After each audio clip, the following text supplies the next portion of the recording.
Heureux de vous retrouver, mesdames et messieurs, qui nous suivez sur cette plateforme de la télévision Renaissance. Et les titres de ce journal, les objectifs des combattants du CNDD-FDD sont loin d'être atteints.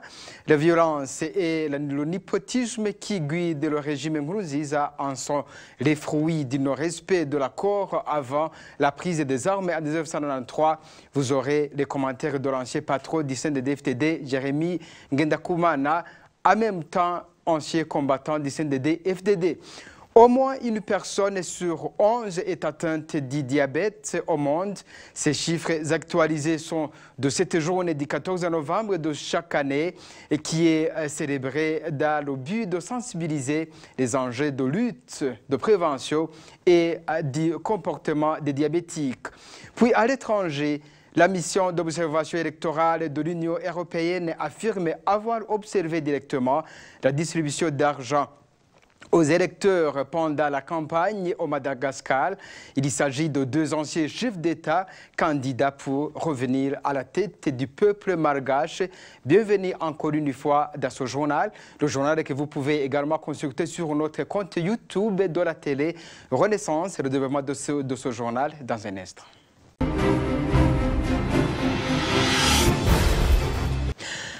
Je vous le disais dans les titres, chaque 14 novembre de l'année, le monde entier célèbre la journée dédiée au diabète. Cette journée constitue une véritable campagne mondiale de sensibilisation au diabète.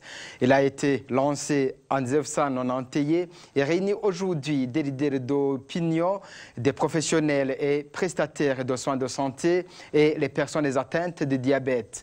Au moins 442 millions d'adultes souffrent du diabète dans le monde, soit une personne sur 11 en souffre. Il peut provoquer de multiples complications telles que la cécité, les accidents vasculo-cérébraux, une insuffisance rénale jusqu'à l'amputation. Les personnes atteintes de cette maladie rassurent qu'il faut une discipline particulière que l'on puisse vivre avec cette maladie. C'est notamment à manger des légumes et des fruits et faire du sport. Cette discipline adoptée par Jérôme Kazabukeye, un diabétique, a été efficace pour lui et interpelle à d'autres diabétiques de prendre de telles mesures. Je vous propose de le suivre. Il faut d'abord suivre les conseils du médecin.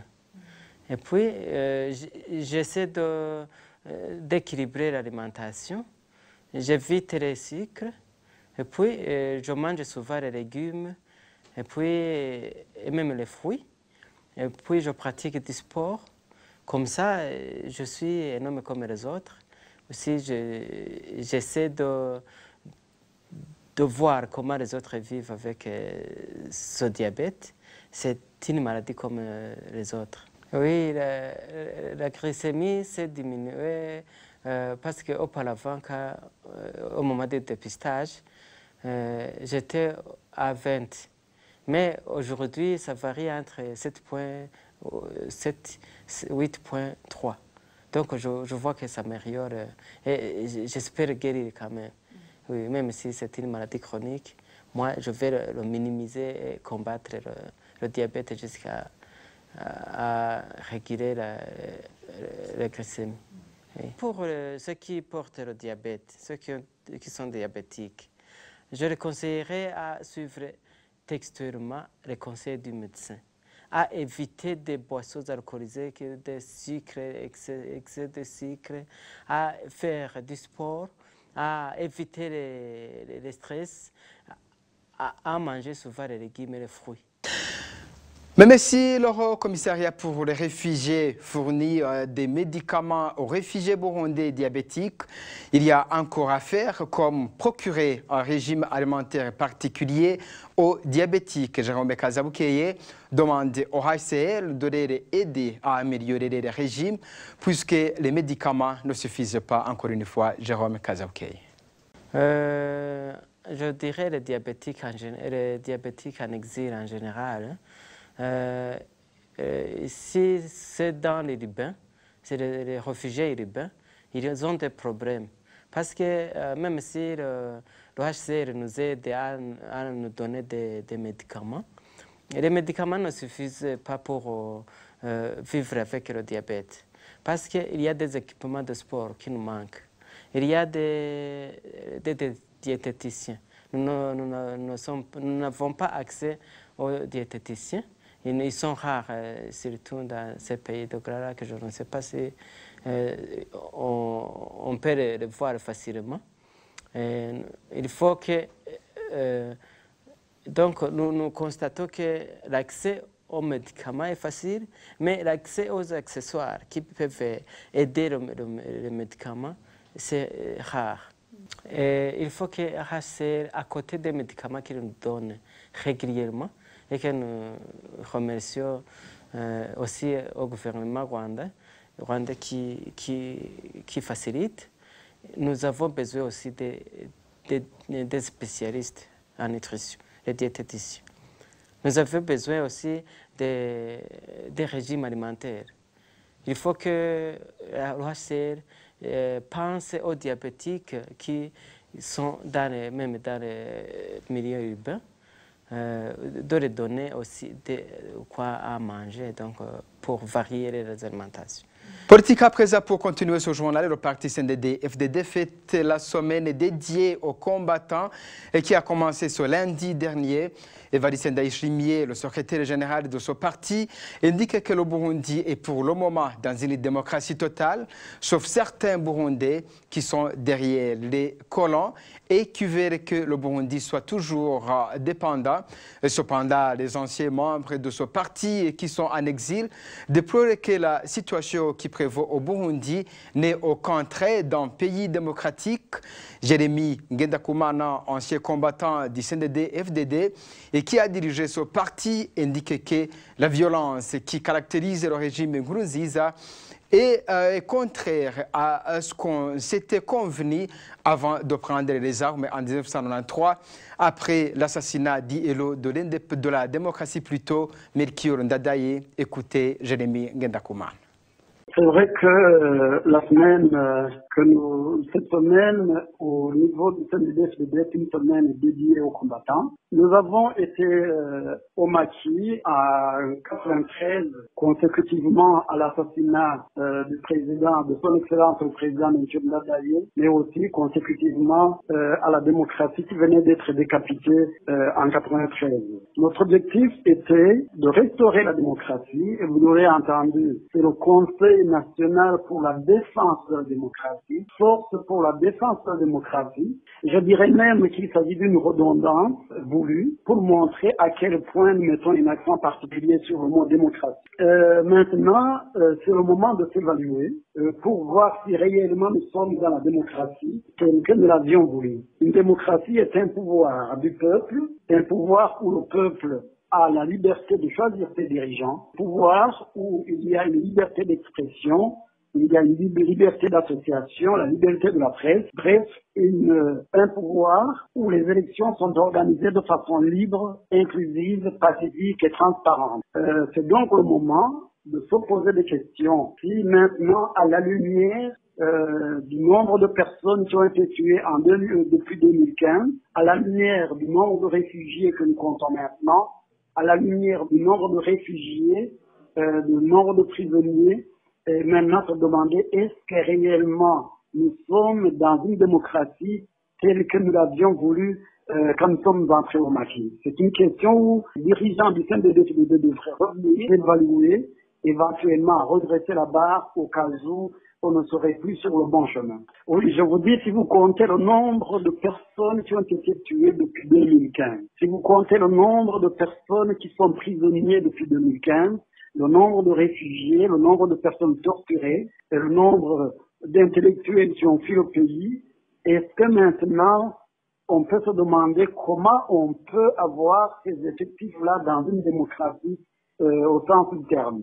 Et c'est vrai que le terme démocratie est un terme qui est de temps en temps utilisé de façon abusive. On vous dira par exemple la République démocratique du Corée, n'est-ce pas? Mais à voir à quel niveau cette République est démocratique, on se pose bien les questions. Donc, que les gens disent une démocratie et les réalités réelles sur le terrain, ça peut être tout à fait différent.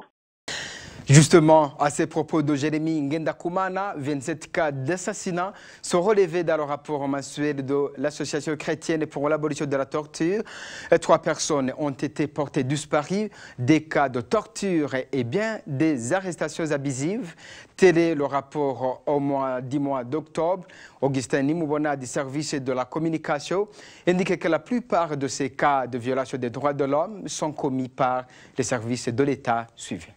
Pour cette période du mois d'octobre 2018, la CAD Burundi a pu répertorier 27 cas d'assassinat, 3 cas de disparition forcée et 15 cas d'arrestation arbitraire et détention illégale, ainsi que 12 cas de torture. En date 17 octobre 2018, une jeune femme du nom de Sandrine Mugisha a été battue par 2 Imbonerakure, connus sous le nom de Cédric Hakizimana et Jean-Marie Havyarimana, sur la commune Broga de la commune Gitega, de la commune province Gitega.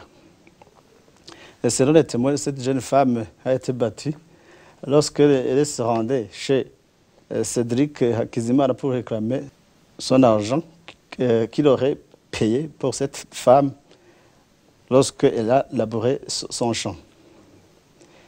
Et le nommé d'Aïse Cédric, un militant de la coalition Amizero Barundi dans la province de Cibitoke, lui aussi a été battu par des Imbonerakure en date du 27 octobre 2018 sous la supervision du commissaire communal de la police en commune de Buganda. Il est accusé de collaboration avec les groupes terroristes basés en République démocratique du Congo. Et le nommé Jonas Mugara est introuvable depuis qu'il a été enlevé par des Imbonerakure dans la province de Chankuzo, commune Gisagara.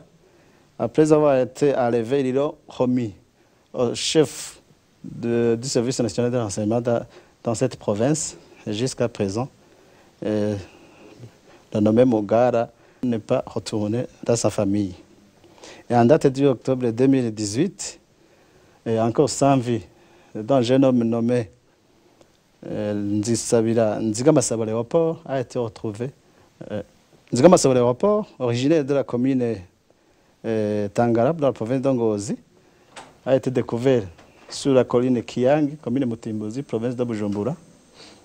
Selon les témoins, la victime a été assassinée, mais ces assassins auraient voulu maquiller sa mort en le suspendant sur un arbre, mais ses pieds touchaient le sol. La CAD Burundi a pu documenter des cas de violation des droits de l'homme commis sur les détenus, souvent qualifiés de détenus politiques, à savoir le major Nima et Joseph et Bukuru, qui ont été arrêtés par les Imbonerakure en date du 9 octobre 2018 et qui ont été mis à l'isolement en les accusant de collaborer avec les groupes armés.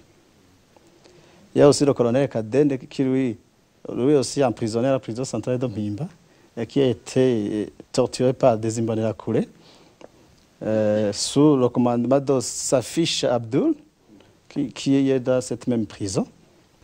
La CAT propose que la communauté internationale apporte son soutien pour convaincre les protagonistes de s'asseoir ensemble pour trouver la solution à ces cas d'assassinat, mais estime tout de même qu'il faut changer la médiation pour l'efficacité du processus de paix. Encore une fois, Augustin Nimouane. La CAT termine son rapport en demandant au gouvernement burundais de mettre fin à l'impunité des auteurs de violations des droits de l'homme, quelle que soit les origines politiques. La CAD Burundi demande à la communauté internationale d'user de son influence d'amener le gouvernement burundais à la table de négociation, d'essayer de chercher un nouveau facilitateur parce que la facilitation de la communauté est-africaine a été du moins échouée. Société Communication à présent, le ministère des Droits de l'Homme et de la Personne Humaine vient de mettre en place une nouvelle stratégie de communication. Une équipe de ce ministère est chargée désormais de la communication sur ses activités afin que les bénéficiaires puissent avoir des informations sur les services dont ils auront besoin. Suivez le ministre Martini Viabanti. On a organisé beaucoup de formes d'information et de communication. Mais il nous manquait un document de référence, une stratégie de référence. Aidés par les différents spécialistes de la communication, nous avons mis en place une cellule de la communication qui a organisé beaucoup de formations et aussi qui s'est retirée et a élaboré une stratégie de communication. Aujourd'hui, c'était une phase de validation. Comme vous le savez, le ministère en charge des droits de la personne humaine, des affaires sociales et du genre, nous avons notre mission, la mission d'éduquer, la mission de sensibiliser, la mission de transformer les mentalités. Comment est-ce que nous pouvons avoir dans notre pays une famille qui est très solide? Comment est-ce que nous pouvons véhiculer les valeurs des droits de l'homme? Comment est-ce que nous pouvons véhiculer les valeurs d'équité, les valeurs d'égalité entre les hommes et les femmes de cette nation? Les grands bénéficiaires, ce sont les populations. Nous allons essayer, autant que FLSOP, d'améliorer la communication interne, mais les grands bénéficiaires, ce sont les populations, puisque le contrat qui lie la population et le gouvernement, il y a aussi la redevabilité. Nous devons être redevables, et pour être redevables, il faut passer par des canaux de communication et d'information. La raison d'être de la stratégie de communication et améliorer cette amélioration de la communication entre le ministère et le. À l'étranger, avant de clore ce journal, au lendemain de l'élection présidentielle malgache qui s'est déroulée dans la sérénité la semaine dernière, la mission d'observation électorale de l'Union européenne affirme avoir observé directement la distribution d'argent aux électeurs pendant la campagne. Elle cite expressément Andy Lajoelina et Ali Lajoanila Mampianina d'être parmi ceux qui ont commis cette infraction au cours de leur campagne électorale. Le point avec Thierry Biginindavi. Dans sa première publication sur l'observation des élections présidentielles au Madagascar, la mission d'observation de l'Union européenne précise que 5 candidats ont commis des infractions en distribuant de l'argent à leurs partisans. Le candidat à sa propre succession, Henry Lajoanari-Mampianina, a été pointé du doigt par ses observateurs de l'Union européenne. L'ancien président de transition, Andy Lajoelina, lui aussi candidat président, n'a pas été épargné. Ce dernier, par la voix d'Anja Rama, la coordonnatrice générale de la communication de son équipe de campagne, a réfuté catégoriquement l'allégation présentée dans ce rapport. Elle demande des preuves à cette mission européenne. Cette dernière a refusé cette demande avec comme argument, je cite, « La mission de l'Union européenne a été invitée à Madagascar pour observer un processus électoral. Elle n'est en aucun cas invitée pour fournir des preuves à qui que ce soit. » Pour l'ancien président Henry Lajoanari-Mampianina, le scrutin a été caractérisé par de nombreuses irrégularités de vote et quelques anomalies techniques. Ce candidat à sa propre succession a averti qu'il ne se laissera pas faire. Il menace de recourir aux institutions compétentes pour éviter que la population soit dérobée de son vote. Selon les derniers résultats provisoires de cette élection présidentielle, les 3 anciens chefs d'État dépassent de loin les 33 autres candidats en lice. En tête vient Andry Lajoelina avec 44,95%, suivi de Marc Lavalomanana avec 40,23%. En 3e position vient le président sortant avec seulement 3,58%. Au train où vont les choses, une crise dès le premier tour n'est pas à écarter à la Grande Île. Voilà, mesdames et messieurs, c'est ce que prend fait ce journal. Merci de nous tenir compagnie. À la prochaine.